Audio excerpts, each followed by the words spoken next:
ஒருபோதும் இனிமேல் பாஜகவோடு கூட்டணி கிடையாது, கிடையவே கிடையாது.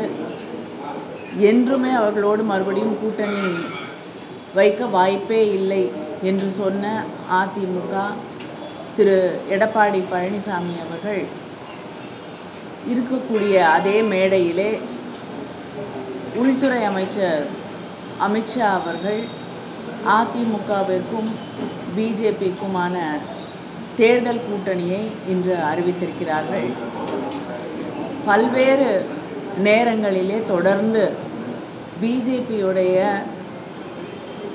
மக்களுக்கு எதிரான பல்வேறு மசோதாக்களை, திட்டங்களை எதிர்த்து கொண்டிருப்பதாக சொல்லிக் கொண்டிருக்கக்கூடிய அதிமுக திரு எடப்பாடி பழனிசாமி அவர்கள் அதே மேடையிலே இன்று மௌனமாக அமர்ந்து அந்த கூட்டணியை ஆமோதித்து ஏற்றுக்கொள்வதை நாம் பார்க்க முடிந்தது. இது பட்டவர்த்தனமாக, தெளிவாக தன்னுடைய இயக்கத்தை மட்டுமல்லாமல் தமிழ்நாட்டு மக்களுக்கும் அவர் செய்திருக்கக்கூடிய மிகப்பெரிய துரோகம் என்பதை எடுத்து காட்டக்கூடிய ஒரு கூட்டணியாகத்தான் இந்த கூட்டணி அமைந்திருக்கிறது. இதைத்தான் நம்முடைய முதலமைச்சர் அவர்களும் தொடர்ந்து அவர்கள் பிரிந்து விட்டதாக சொன்னாலும் தொடர்ந்து அவர்கள் தொடர்பிலேயே இருக்கிறார்கள். இந்த கூட்டணி மீண்டும் உருவாகும் என்பதை சுட்டிக்காட்டி கொண்டிருந்தார்கள். அந்த உண்மை இன்று வெளியாகி இருக்கிறது. மக்களை அவர்கள் வெகு நாள் ஏமாற்ற முடியாமல் அந்த கூட்டணியை இன்று வெளிப்படையாக அறிவிக்க வேண்டிய ஒரு நிர்பந்தத்திற்கு ஆளாக்கப்பட்டிருக்கிறார். மேடம் தமிழ் மொழிக்கு இதுவரைக்கும் திமுக எதுவுமே சொல்லல. அவங்க தான் பட்டியலிட்டு காமிக்கிறது அமித்ஷா சொல்லியிருக்காரு. அதை பற்றி இல்லைங்க, ஒரு தமிழ் சங்கம் நடத்துகிறோம் அப்படின்னு சொல்லி காசி தமிழ் சங்கத்தில் நாங்கள் நடத்தி இருக்கிறோம். அது நாங்கள் தமிழுக்காக செய்திருக்கக்கூடிய மிகப்பெரிய தொண்டு அப்படின்னு சொல்கிறாங்க. காசி தமிழ் சங்கம் நடத்துறதுங்கிறது தமிழ் காசிக்கு செய்திருக்கக்கூடிய ஒரு நன்மையாக நாம் எடுத்துக்கொள்ளலாமே தவிர அதனால் தமிழ் எப்படி வளருதுன்னு எனக்கு தெரியவில்லை. முதலமைச்சர் அவர்கள் பல முறை தொடர்ந்து சொல்லியிருக்கிறார்கள். சமஸ்கிருதத்திற்கு கிட்டத்தட்ட 2400 கோடிக்கு மேலே அங்கே இருக்கக்கூடிய ஒன்றிய அரசாங்கம் செலவழிக்கிறது. ஆனால் தமிழுக்கு இவங்க வளர்க்குறதா சொல்லக்கூடிய தமிழுக்கு 100 கோடி கூட அவங்க ஒதுக்கீடு செய்வது இல்லை. இப்படி ஒரு பாரபட்சமாக நடந்து கொள்ளக்கூடிய ஒரு ஆட்சி, தமிழ்நாட்டில் நடத்தக்கூடிய கேந்திரிய வித்யாலயாவில் கூட தமிழ் சொல்லி கொடுப்பதற்கான நிரந்தரமான ஆசிரியர்களை நியமிக்காத ஒரு ஆட்சி என்ன தொண்டை தமிழுக்காக அவர்கள் செய்துவிட முடியும்? எங்கேயாவது போகும்பொழுது பிரதமர் திருக்குறளை சொல்லுவதும், நிதியமைச்சர் அவர்கள் திருக்குறளை எடுத்து மேற்கோள் காட்டுவதும் தமிழை வளர்க்கக்கூடிய ஒரு முயற்சியாக நாம் எடுத்துக்கொள்ள முடியாது. இவங்க தமிழுக்காக என்ன செஞ்சுருக்காங்க? ஹிந்தியை தொடர்ந்து திணித்து கொண்டிருப்பதை தவிர அவங்க தமிழுக்காக எதையும் செய்ததாக நாம் கிடையாது. அதை தாண்டி மும்மொழி கொள்கையை திணிப்பதாக இருக்கட்டும், எஸ்எஸ்ஏ ஃபண்ட்ஸை நிறுத்தி வச்சுட்டு நமக்கு தரமாட்டேன்னு சொல்லக்கூடிய ஒரு நிலையாக இருக்கட்டும், இப்பொழுது நாடாளுமன்றத்தில் நிறைவேற்றப்பட்ட வக்ஃப் போர்டு பில்லாக இருக்கட்டும், சிறுபான்மையருக்கு எதிராக, இஸ்லாமியர்களுக்கு எதிராக நிறைவேற்றப்பட்ட அந்த மசோதாவாக இருக்கட்டும், நீட்டாக இருக்கட்டும், இல்லை தமிழ்நாட்டுக்கு வரவேண்டிய நிதி அது நிறுத்தி வைக்கப்பட்டிருக்கக்கூடிய நிலையாகட்டும், இது அத்தனையும் எதிர்த்து குரல் கொடுக்கிறோம் என்று சொன்ன அதிமுக அதோடைய தலைவர் இன்று அவருடைய நிலைப்பாடு என்ன? நாங்கள் சமீபத்தில் தான் சிறுபான்மை மக்களோடு நாங்கள் நிற்போம் அப்படின்னு ஒரு ஆணித்தரமாக பேசினார் மேடையிலே. ஆனால் இன்று அதே மேடையிலே யார் அந்த மசோதாவை நிறைவேற்றினார்களோ அவரோடையே அந்த மேடையிலே அவர் அமர்ந்து கொண்டிருக்கிறார். அதைவிட மோசமாக தன்னுடைய கட்சியின் தலைவர்களை, பேரறிஞர் அண்ணா, அடுத்து அம்மையார் ஜெயலலிதா அவர்களையெல்லாம் விமர்சித்து தரக்குறைவாக பேசிய ஒரு தலைவரோடு இன்று மேடையிலே அமர்ந்து கொண்டு கூட்டணியை யாரோ ஒருவர் அறிவிக்க இவர் அமைதியாக அதை கேட்டுக்கொண்டிருக்கக்கூடிய நிலை. யாருடைய தலைமையில் கூட்டணி அமையுதோ அவங்க தான் அந்த கூட்டணியை பற்றி அறிவிப்பார்கள், பேசுவார்கள். இன்னைக்கு பேசக்கூடிய உரிமை கூட அவருக்கு இல்லாத ஒரு நிலையிலே கூட்டணி அறிவிக்கப்படுகிறது.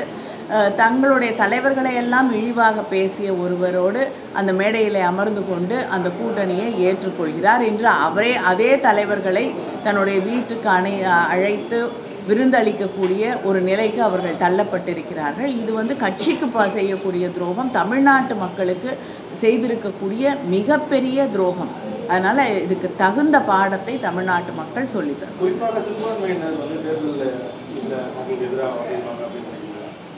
தமிழ்நாட்டு மக்கள் சிறுபான்மையினர் மட்டும் இல்லை, சிறுபான்மையர் மிக தெளிவாக அவங்களை எந்த காலத்திலையும் நம்பியது இல்லை. வரக்கூடிய தேர்தலில் இவங்க இன்னைக்கு தமிழ்நாட்டுக்கு செய்திருக்கக்கூடிய துரோகம், இதுக்கு சரியான பாடத்தை மக்கள் அவர்களுக்கு கற்றுத்தருவார்கள். இவங்க தமிழ்நாட்டுக்கு தொடர்ந்து தமிழ்நாட்டுக்கு எதிராக செயல்பட்டு கொண்டிருக்கக்கூடிய பாஜகவுக்கும் ஒன்றிய அரசாங்கத்திற்கும் தங்களால் முடிந்த அளவு ஒரு ரத்ன கம்பளத்தை அவர்கள் விரித்திருக்கிறார்கள். அதுதான் இன்னைக்கு அவங்க செய்திருக்கக்கூடிய மிகப்பெரிய ஒரு தமிழ்நாட்டுக்கு செய்திருக்கக்கூடிய மிகப்பெரிய துரோகம்.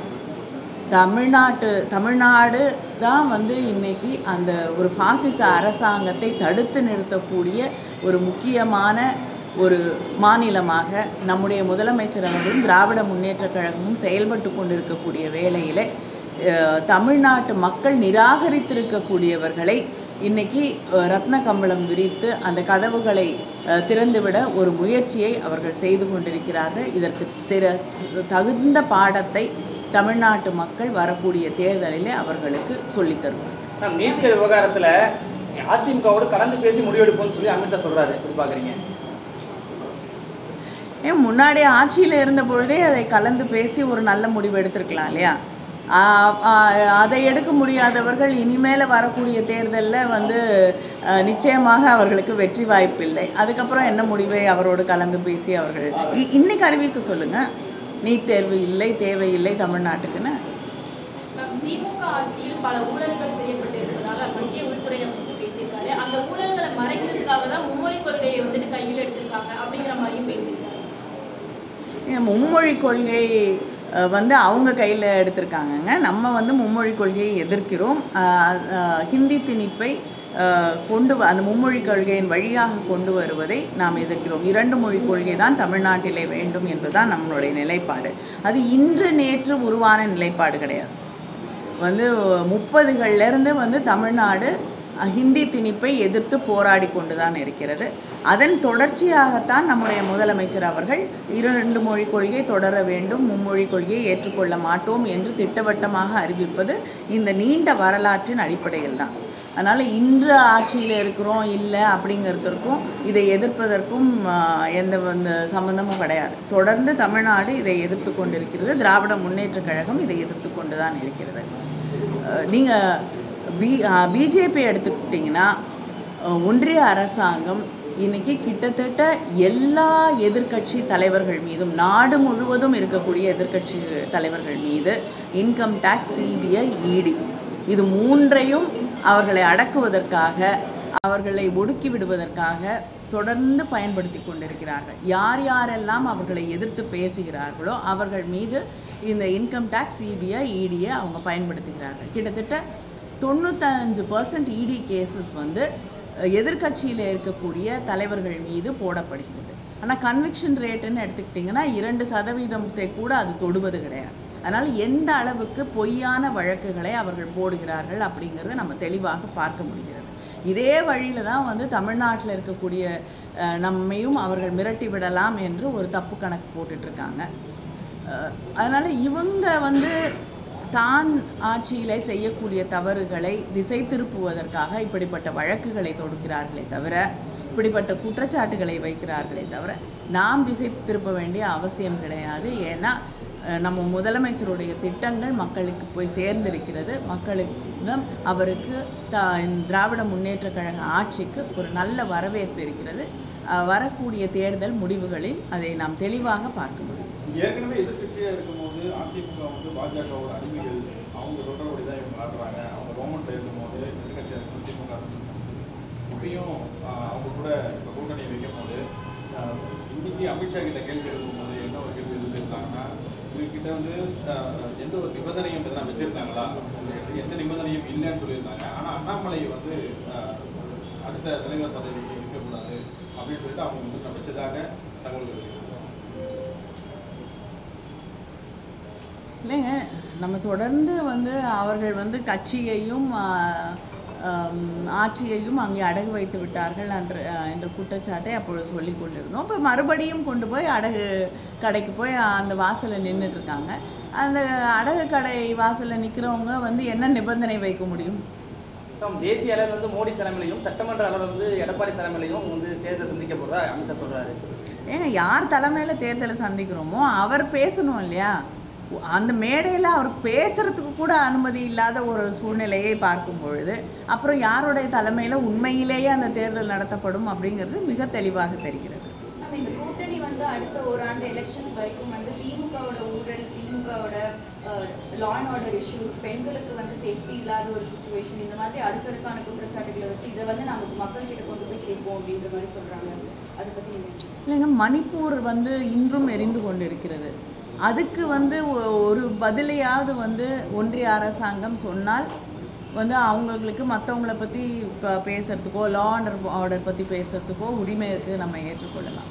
இங்கே ஏதாவது ஒரு தவறு நடந்தால் கூட முதலமைச்சர் உடனடியாக நடவடிக்கை எடுக்கிறார். அதனால் வந்து இவங்க சொல்லக்கூடிய இந்த தவறான பொய்யான குற்றச்சாட்டுகள் எத்தனை வேண்டுமென்றாலும் சொல்லிக்கொண்டே போகலாம். ஆனால் மக்களுக்கு உண்மை தெரியும், மக்களுக்கு இந்த ஆட்சியின் மீது நம்பிக்கை இருக்கிறது.